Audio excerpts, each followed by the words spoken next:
اعوذ باللہ من الشیطان الرجیم بسم اللہ الرحمن الرحیم۔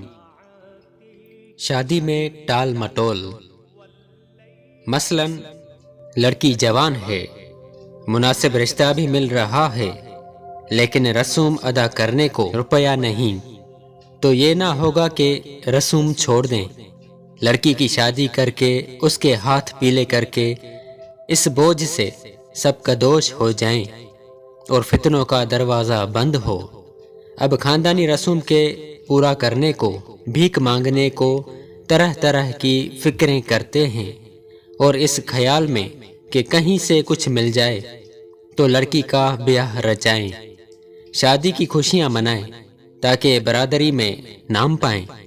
برسوں گزار دیتے ہیں، نتیجہ یہ نکلتا ہے کہ لڑکی کی تندرستی بگڑتی ہے، اس کی جوانی ڈھلتی ہے، اس کا دل بجھ جاتا ہے، اور اس پر کے طرح طرح کی باتیں اڑائی جاتی ہیں اور افواہیں پھیلائی جاتی ہیں۔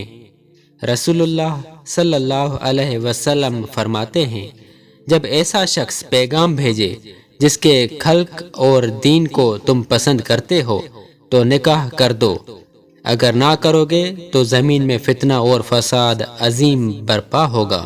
ایک اور حدیث شریف میں فرمایا کہ 3 چیزوں میں تاخیر نہ کرو، دیر نہ لگاؤ، نماز کا جب وقت آ جائے، جنازہ جب موجود ہو، شوہر والی کا جب کفو ملے۔ ترمذی۔ کفو کے یہ معنی ہے کہ مرد عورت سے نسب وغیرہ میں اتنا کم نہ ہو کہ اس سے نکاح عورت کے اولیاء کے لیے ننگ و عار کا باعث ہو۔ بھی ہمارے چینل کو سبسکرائب کریں اور روزانہ نئی اپڈیٹس کے لیے بیل آئیکن